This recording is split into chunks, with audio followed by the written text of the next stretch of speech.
Hello hi dears, എല്ലാവർക്കും പുതിയൊരു വീഡിയോയിലേക്ക് സ്വാഗതം. അപ്പോൾ എനിക്ക് ഭയങ്കര പനിയായിരുന്നു കേട്ടോ. പനി ഒട്ടും കുറവൊന്നും ഉണ്ടായിരുന്നില്ല. രാവിലെ എണീച്ചിട്ടും ക്ഷീണം അങ്ങ് മാറില്ല. ഞാനപ്പോൾ ദേ നടുമുറിയിൽ വന്ന് ദിവാങ്കോട്ടിൽ കിടന്നു കേട്ടോ. അമ്പുടുക്കുഞ്ഞാണെങ്കിലും എൻ്റെ അടുത്ത് നിന്ന് മാറില്ല. അമ്മ എവിടെ കിടക്കണോ ആ കൂടെ ഞാനും കിടക്കുമെന്നും പറഞ്ഞത് എൻ്റെ കാലിൻ ചൂട്ടി ഒന്ന് കിടക്കണയാണ് കേട്ടോ കാണുന്നത്. പിന്നെ കാർട്ടൂൺ വെച്ച് കൊടുത്തപ്പോഴത്തേനും കുറച്ച് നേരം അതൊക്കെ കണ്ടുകൊണ്ടിരുന്നു കേട്ടോ. എന്നാലും അവൾ എൻ്റെ മേത്തിൽ നിന്ന് മാറുന്ന ഒരു പരിപാടി ഉണ്ടായിരുന്നില്ല കേട്ടോ. കുറച്ച് നേരം കഴിഞ്ഞപ്പോൾ പറഞ്ഞു അമ്പുടുക്കുഞ്ഞെ മരുന്ന് കഴിക്കട്ടെ എന്ന്. അവൾക്കാണെങ്കിൽ മരുന്നൊക്കെ എനിക്ക് എടുത്ത് തന്നെ ഭയങ്കര ഇഷ്ടമാണ് കേട്ടോ. അപ്പോൾ എപ്പം മരുന്ന് എടുത്തിട്ടുണ്ടെങ്കിലും അമ്പുടുക്കുഞ്ഞാണെങ്കിലും വായിൽ വെച്ച് തരാൻ റെഡി ആയിട്ട് നിൽക്കും കേട്ടോ. അപ്പോൾ അത് ഓടി വന്ന് എനിക്ക് മരുന്ന് വായിൽ വെച്ച് തരുന്നതാണ് കേട്ടോ കാണുന്നത്. അമ്പുടുക്കുഞ്ഞ്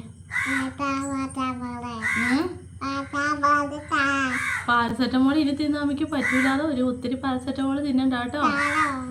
തടൂലാ തടൂലാ തടൂലാ തടൂലാ.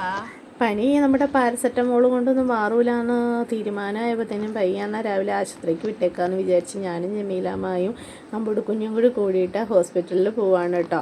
ജമീലാമ്മനെ ഹോസ്പിറ്റലിൽ കാണിക്കണം. എനിക്ക് വയ്യാതായപ്പോൾ അമ്മ ഉണ്ടല്ലോ എന്നുള്ളൊരു ഏക ആശ്രയത്വമായിരുന്നു ഉണ്ടായിരുന്നു നമ്മുടെ അമ്പുടുക്കുഞ്ഞിനെ നോക്കാൻ. അപ്പോൾ ദേ നമ്മുടെ ജമീലാമ്മക്കും തലകറക്കമായിട്ടോ. അപ്പോൾ ദേ ജമീലാമ്മനെ ഹോസ്പിറ്റലിൽ കാണിച്ചേക്കാമെന്ന് വിചാരിച്ച് ഞങ്ങളെല്ലാവരും കൂടി ഹോസ്പിറ്റലിലോട്ട് രാവിലെ തന്നെ പോയിട്ടോ. അവിടെ ചീട്ടെടുക്കാനായിട്ട് നിന്നപ്പോഴോ പതിവില്ലാത്ത തിരക്ക്, ഭയങ്കര തിരക്കായിരുന്നു കേട്ടോ. പിന്നെ ചെന്ന് കഴിഞ്ഞപ്പോൾ നമ്മുടെ അമ്പുടുക്കുഞ്ഞ് കുറച്ച് നേരം ഉറങ്ങിയിട്ടുണ്ടായിരുന്നു കേട്ടോ. അതുകൊണ്ട് കുറച്ച് നേരം നമുക്ക് റെസ്റ്റ് കിട്ടി. പിന്നെ ഇതേ നമ്മൾ ചീട്ടൊക്കെ എടുത്ത് വന്നു കഴിഞ്ഞപ്പോൾ നമ്മുടെ അമ്പുടുക്കുഞ്ഞ് ഉറക്കത്തിൽ നിന്ന് എണീച്ചിട്ടുണ്ട് കേട്ടോ. എന്ന് വെച്ചാൽ ഞാൻ ഡോക്ടറിനെ കാണാൻ വേണ്ടി വെയിറ്റ് ചെയ്യാണ്. അപ്പോഴത്തേക്കും നമ്മുടെ അമ്പുടുക്കുഞ്ഞാണെങ്കിൽ ജ്യൂസ് വേണമെന്ന് പറഞ്ഞ് ബഹളം വെക്കാനായിട്ട് തുടങ്ങി. അപ്പോൾ അവിടെ കണ്ട ഷോപ്പിൽ കയറി അമ്പുടുക്കുഞ്ഞിന് ജ്യൂസ് വാങ്ങിച്ചു കൊടുത്തു കേട്ടോ. എവിടെ പോയാലും ഒരു ജ്യൂസ് നമ്മുടെ അമ്പുടുക്കുഞ്ഞിന് നിർബന്ധമാണ്. ഫുള്ളൊന്നും കഴിക്കില്ല, കുറച്ചൊക്കെ കുടിക്കും കേട്ടോ. അങ്ങനെ ഇത് ജ്യൂസൊക്കെ കഴിച്ച് കഴിഞ്ഞാൽ അമ്പുടുക്കുഞ്ഞ് ഇത് തിരിച്ചു വന്നു. ആ സമയം കൊണ്ട് ഞങ്ങൾ ഡോക്ടറിനെയും കണ്ടു കേട്ടോ. പിന്നെ മരുന്ന് വാങ്ങാനുള്ള വെയിറ്റിങ്ങിലായിരുന്നു. അവിടെയും നല്ല തിരക്കായിരുന്നു കേട്ടോ. അപ്പോൾ അതുപോലെ നമ്മുടെ അമ്പുടുക്കുഞ്ഞ് കുറേ നേരം അതിലൂടെ ഓടിപ്പാഞ്ഞ് നടന്നു. പിന്നെ എന്നോടും കൂടെ വരാൻ പറഞ്ഞതേ ബഹളം വെക്കുന്നതാണ് കാണുന്ന. അമ്മ ഇല്ലാതെ അമ്പുടുക്കുഞ്ഞിന് ഒരു പരിപാടി ഇല്ല കേട്ടോ. പിന്നെയാണെങ്കിൽ ഇതേ നമ്മുടെ അമ്പുടുക്കുഞ്ഞ് ഒരു പരിചയമില്ലാത്ത ആരുടെയോ കൂടെ പോയിട്ട് ഇരിക്കുന്നുണ്ട് കേട്ടോ. നല്ല പരിചയമുള്ള പോലെ അവരോട് സംസാരിക്കുന്നുമുണ്ട്.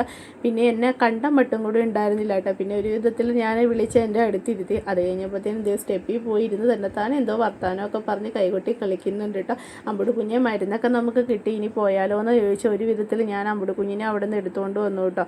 അപ്പോൾ ഹോസ്പിറ്റലിൽ പോയി മരുന്നെല്ലാം വാങ്ങിച്ച് ഞങ്ങളിതേ പയ്യെ തിരികെ വീട്ടിലോട്ട് വന്നു. അപ്പോൾ ഇന്നത്തെ വീഡിയോയുടെ വിശേഷങ്ങൾ ഇത്രയൊക്കെയാണ് കേട്ടോ ഉള്ളത്. വീഡിയോ ഇഷ്ടപ്പെട്ടിട്ടുണ്ടെങ്കിൽ ലൈക്ക് ചെയ്യാനും കമൻറ്റ് ചെയ്യാനും ഫോളോ ചെയ്യാനും മറക്കല്ലേ. അപ്പോൾ അടുത്ത വീഡിയോയിൽ കാണുമ്പോഴേക്കും എല്ലാവർക്കും ടാറ്റാ ബൈ.